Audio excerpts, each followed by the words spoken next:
Pangutanan, nakita? Ha? May question?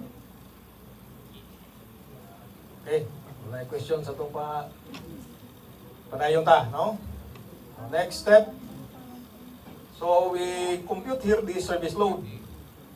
So first we have the dead load. That is the weight of the stair slab. Ato na explain tag sa tagsa. Kining 23.6, kung sa ganin Concrete. So pag-compute na ito, may yung tag unit weight of the material multiplied by the volume of the material, no? Get the weight. Okay? So kay concrete man ang unit weight sa concrete man itong gigamit, 23.6 kilonewton per cubic meter. So kani siya unit weight, no? So kini siya dire, no? Kita na ito na doon na itulo ka numero nga multiply. So that is volume, no? Length times width times thickness.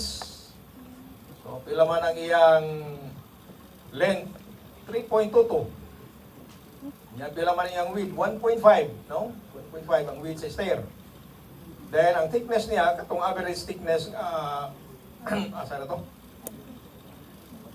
Kaya 0.24, no? Itong igamit. Okay? So, i-multiply ni mo ni upat ka numero, ang imong answer na kilonewton. Okay? But we want to reduce that one into kilonewton per meter. Di ba? Kana mo na siyang total weight sa kaning portion nga nakay steps. No? So, pila may yung equivalent in kilonewton per meter. Kilonewton per meter. Nabali. Kilonewton per meter. Kaya ito siguro na padakaan, no? Na. So, gusto na ito lagi determine.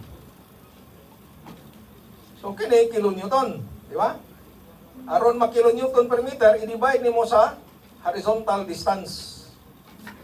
Ay, ang total weight dire, kilonewton. Divide nimo ni horizontal distance ng 2.85, then you will get a distributed, no, load in kilonewton per meter of horizontal distance.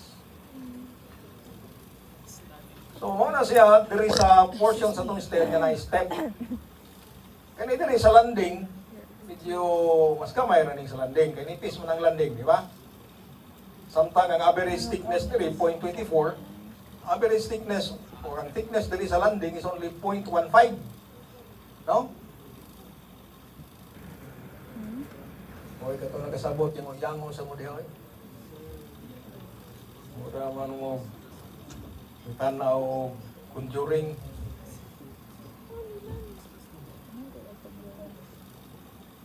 Ano ni Jerobe? Yung mura buot na ganyan, no? Dili ba? So nga rin, mas bugat dire, no? So may nakabugat dire, ikumpara na to dire sa landing nga portion. Tungod din yung steps. No? Ano siya bugat dire. So dire sa landing, medyo mas kamay o balyo unta, no? Pero mawala na, kung ingnon gunin mo nila na kay balyo dire, lahi isang ka balyo dire, hassle kay why? No? Hassle kayo. Yeah, ang client, gusto naman siya, o architect, gusto naman siya answer ugma dayon, no? Di ba? Ikaw, gusto mo magkang pahuway. Kaya nagtinuda sa pinuhon ko yung compute, no? Ang buhato na ito nini, aron ta madali, ini siyang dako nga balyo, ilahos na lang na dire. Di ba? Kung sa manang atong answer, mas dako kaysa actual o mas gamay? Mas dako, jutay. Okay na tayo na, no? Importante nga safe ta, no? Ha? Mura na, ato lang patagon ba, no? Atong patagon. Para madali ta kay. Huwag madili na uniformly distributed ang atong load throughout the span. Kutay naman sad, no? So ato na patagon, ditso na lang, ha? Wala, hay nang atong kinabuhi, no? Magka-submit tayo kasi imong billing ba, no? Imong down payment, imo dahil magkubra, no? Okay? Mo ni atong gihimo dire. So kanang 9.6 nga valid ron ta dire, ato lang gi-apply appeal sa landing. Now for the live load, so based on CP, no, kaning mga access stairs, live load is 4.8 kilopascal. I-multiply na to na sa width sa stair, 1.5, and you will get 7.2 kilonewton per meter of horizontal distance. Yeah, humanin na yung factored load, no? So atong i-compute ang factored dead load o ang factored live load. Atong i-multiply sa ilang mga load factors. So pareha sa atong gi-note na sa slab, no? Kining load factor nga 1.4, 1.7 sa karaan ni siya nga code. Ang atong sundon ang bag-o, no? So instead of 1.4, use 1.2, and in lieu of 1.7, you use 1.6. Okay? So panalitan sa imong rate, isabit kag 1.4, 1.7, return to sender. Ito pa, natuog na sa kariya, ano? Tuog. Kadungog na ba ko ngayon? Isa maisto si engineer ko pa ko, no? Ito siya masugot ng magtugtog ka sa classroom. Mas stricto to siya. Kung sugot naman kung matuog mo niya, bahala na mo. Tuog lang mo niya. Di man kayo bugdaw nga itong yeter karon, no? Dagkan siguro ninyo dawa maligo. Yeah. Ito, batira. Batira. Lain og sinungaw ba, no? Init kay sinungaw. Okay, so sabot ha? 1.2, 1.6. Para ma-update rin atong computation sa bagong code. So you add the factor dead load and factor live load, you get the total factor load. Nana tayo uniformly distributed nga factor load, no? So karon maka-compute na nato ang design moment. Approximate nga method, no? So at continuous end, we have 1/10 WL squared. At mid-span, 1/11 WL squared.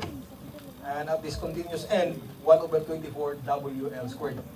So ganing L mo ni siya nga itong clear span. W is the uniform load, no? 1/10, 1/11, 1/24 are the moment coefficients. So ma-obtain na eh. So once we have the design moment, diretso na, no? Mauna ni siya ang mga portion sa itong calculation nga maingon na to solving without thinking, no? Kay kung ano man eh, kanang procedural na, no? So sunod din atong testingan, no? Kay di ba, dire ni assume ra ka sa thickness. Pag assume nimo sa thickness, unsa raw yung kwenta ang span ra o ang FY, no? Panalitan kung ang live load bugat kayo, no? Ang usual gyud nga kuan, dili ni siya dapat ni modify, no? So atong tanawon kung kining atong trial thickness sufficient pa siya, no? Will it provide sufficient effective depth for flexural requirement? So to verify that, we compute the required effective depth, no? Using the formula D is equal to the square root mu over P RUB. Ang mu, of course, will be the maximum nga design moment, no? So ang pinakadako nining tulo kining 47 mo na atong gigamit dire. Unya kilonewton meter man i-convert nimo sa newton millimeter mo na kay 10 to the 6. And P is the capacity reduction factor for bending, 0.9. Ang atong RU, diin man nato ni makuha ning RU, 4.506. Ikan's classmate, no? Muna yung madali-dali na to. Hindi ka nagsabot na mauna siya mga common design parameter, di ba? Itong apa na direct. Ito sinugdanan yun, nag-compute mo tayo yung mga common design parameter. Direct. No? Ano ba ito? O, ganun, di ba? So, 4.506. Okay? Base sa kaning row to control deflection. No? So nga na ito na gikuha. No? Ito rin sa atong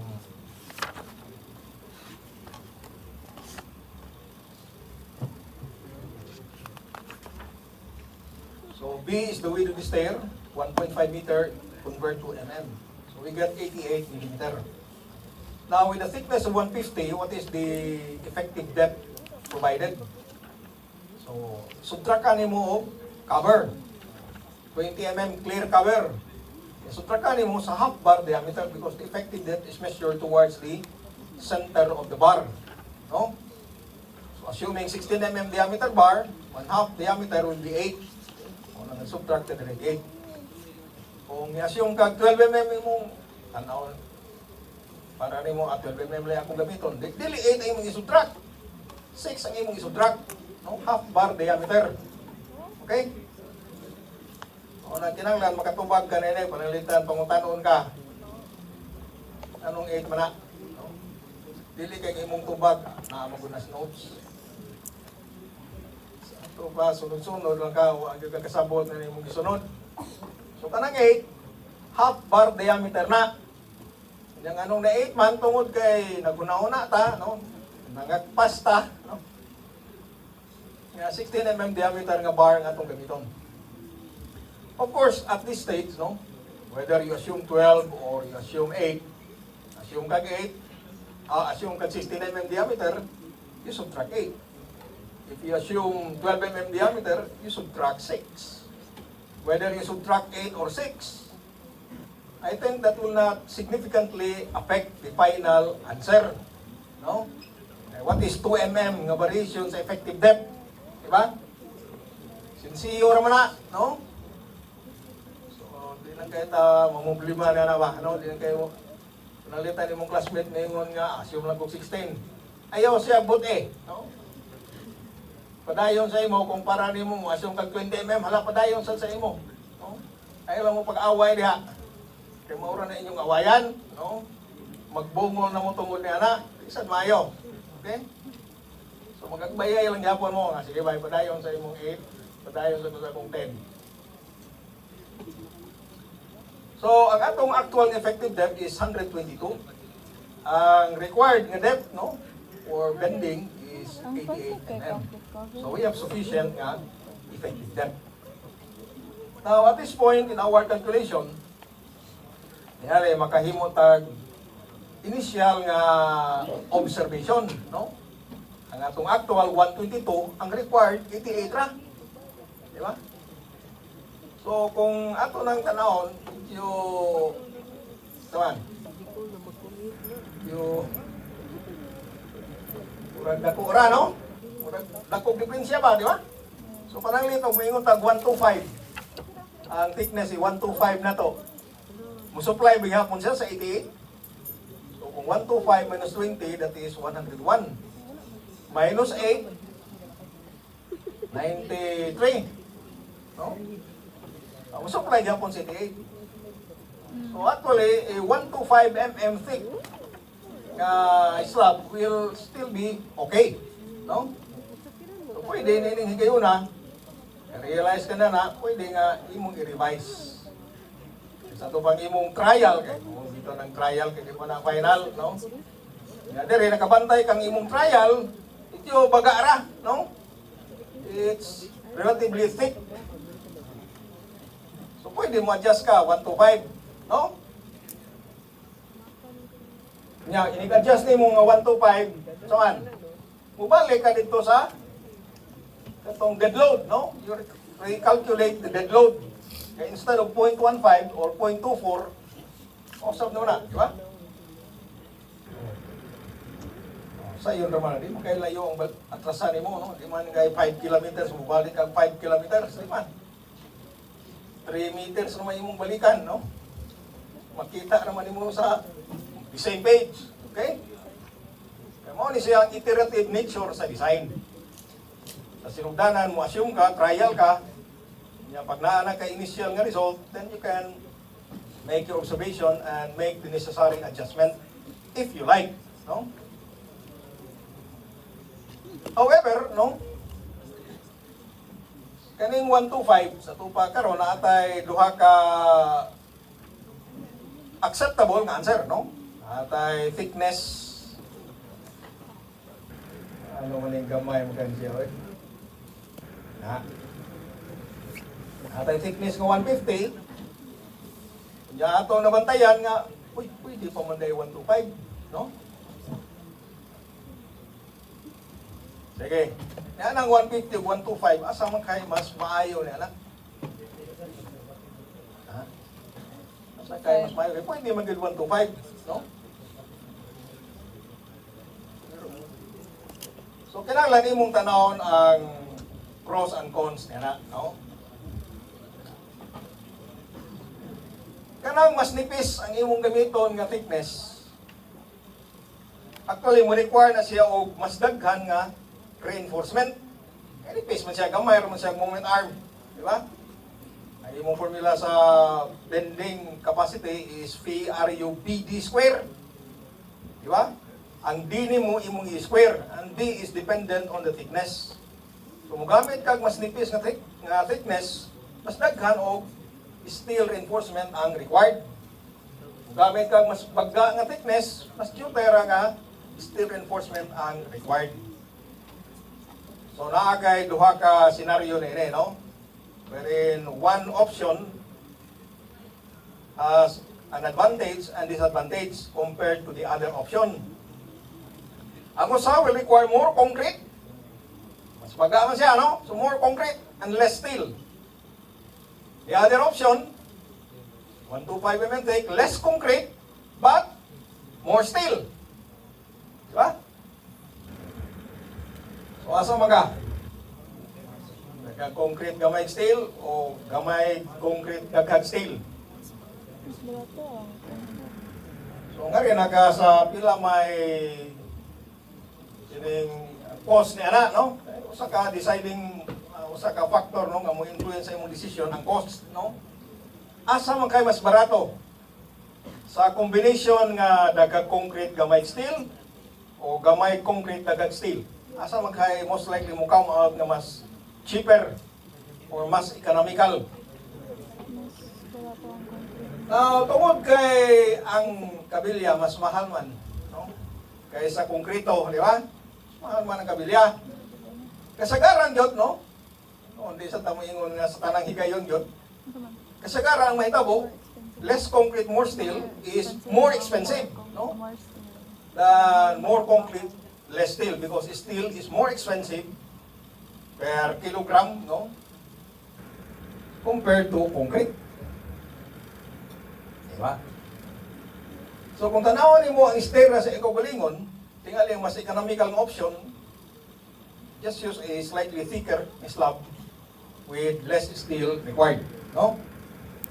Pero kana sa imong gitanaw sa iyang localized nga perspective. Pero naa pa yung lain nga angle nga kinahanglan imong tanawon from the global perspective, no? Kaya kung baga ang concrete, no? Sabot bukat, di ba? Bukat. So although tingali sa stair mismo makadaginot ka, pero tungkol kay bukat man siya, katong beam nga imong kapyutan, mudako sa siya, no? Kay bukat man kapyot, no? Ang mga stair beam o katong floor beam nga nag-carry sa imong stair will be slightly larger, no? And it is a multi-story building, 20 stories high, then that load will be multiplied 20 times, no? When you are now designing the foundation. Diba? So doon na siya global impact. Makabarato ka kung tanawin mong istera, but from a global perspective, posible mo gawas nga mas mahal siya, no? So maunang para nako, kung atong tanaw timbang-timbang din nato, no? Sa totality ba?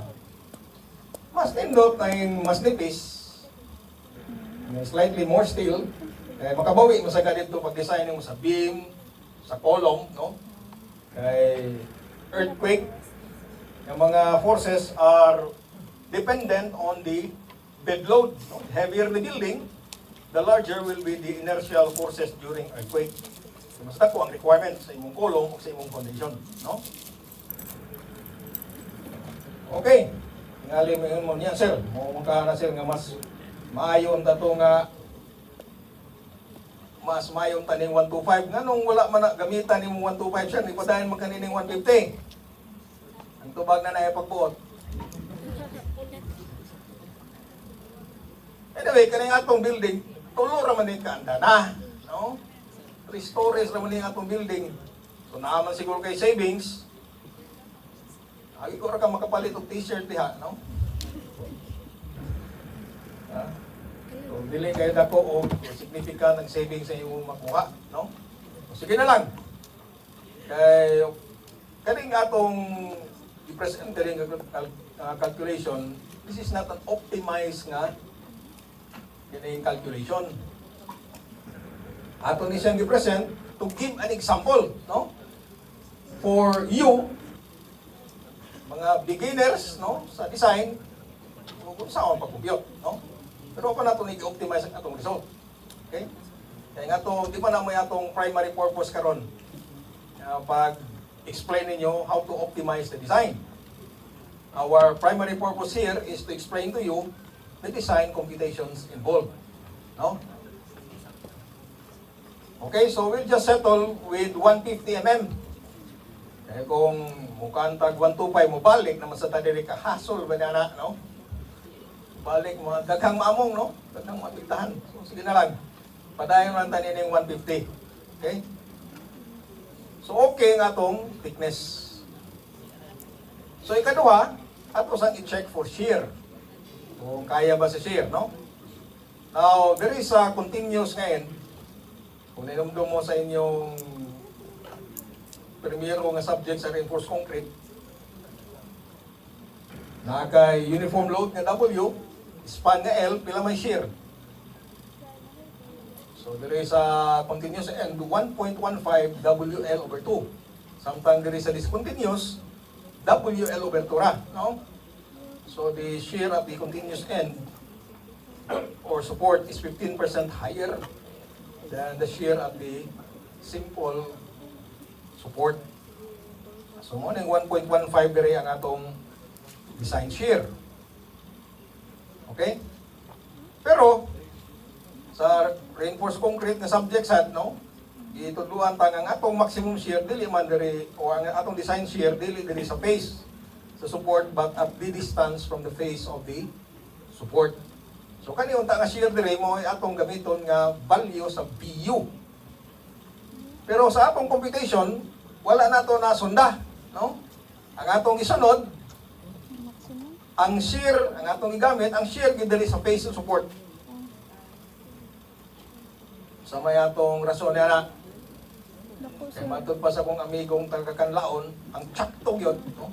Doon. Ang tsakto, Sama. nari yung as di distance, di ba? Di distance, mag-design ng beam, di distance man. Mo sa slab. Pero dire, wala to na sunda. So, nagka na tagilapas nini nga may tang buhato, no? Ang atong rason nini, simple, ngunini, no?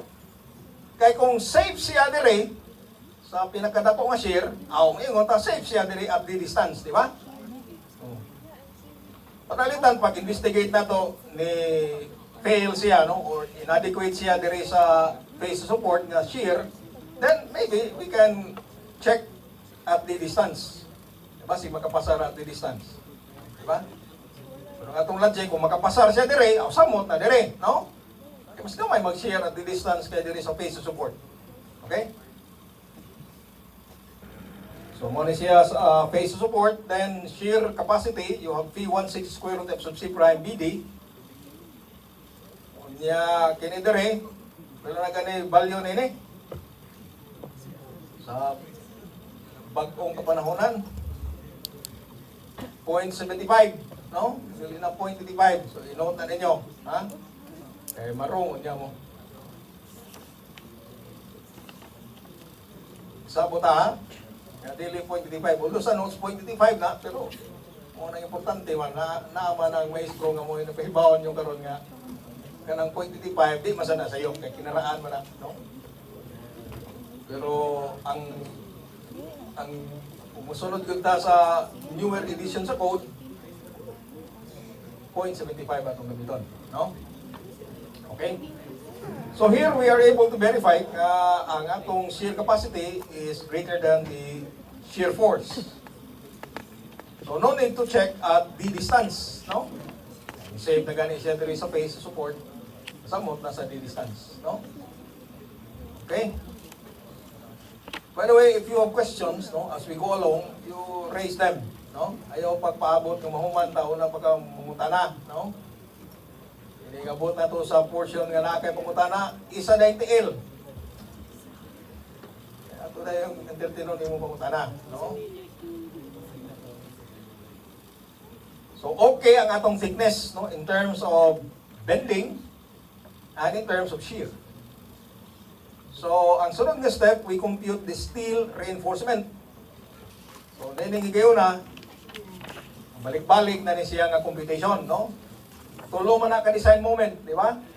At the continuous end, at mid-span, and at the discontinuous end. Tulo ka-design moment. Nakakay thickness or effective depth, and we want to compute the steel reinforcement. So ang computation niya, balik-balik na, no? Matod pa sa mga insect nga negosyante kaniya to, no? Parihara. No? Parihara. Mao rin siya ang competition. Balik-balik na niya ang competition, ha? Compute ni mong RO, formula mu over PBD square. Compute mong rho required. Formula 1 over m, quantity 1 minus square root 1 minus 2 RUM over Fy. Kaya compute ni mong rho min. Ang rho min, ato naman lang i-compute sa sinugdanan pa lang, no? Kaya itong common design parameter, no? So, ikumparar ni mo sa rho min. If rho is the required rho is greater than rho min, then use the required rho. If the required rho is less than rho min, then you may use the smaller between 4/3 rho and rho min. No? Mo na yatong i-apply dire. So dire, ang atong rho mas dako man sa rho min, kani siya mo imong govern. So pag-compute sa steel area, multiply na sa BD. So ang B na to 1.5, ang effective depth 122. Okay, then kini nga area, no, nga atong na-obtain, mo ni siyang required for bending. Kinanglan ato na siya ikumparar sa minimum steel required for temperature, no? So kini siya kanunay maganding ang 0.002. Yes, sir. Dili kanunay, no? Depende sa imong FY, di ba? 40.004. If your FY is 276, then you have 0.002. If FY is 414, it is 0.0018. No? So, mabantay tayo. Kasi sunod mo diyan. So, ikumpara na to. Ang steel area required is 1,600. Ang temperature requirement is only 450. So, of course, larger value governs. Then, we select the bar diameter. So, in this case, we try 16 mm diameter having an area of 201 square millimeter. Then we compute the required spacing. 418. So unlike sa beam, design ka beam, i-complete nimo ang number of bars, no? Ang sa stair, instead of computing the number of bars, yung pareha sa itong game mo sa slab, no? Ang atong i-compute is spacing. Okay? So to calculate the spacing, you have the width being considered. So sa slab design, because we use a 1 meter strip, unang 1,000 eh. Pero there 1.5 meter wide man, and therefore we have 1,500. No? That is the width of consideration. Times the area of the bar divided by the area required, and we get the spacing of 182. Kaya mo ning required, ikumpara sa nani mo sa maximum spacing na requirement. So sa itong maximum spacing requirement, for main bars, not to exceed 3 times the slab thickness or 450 mm, whichever is smaller.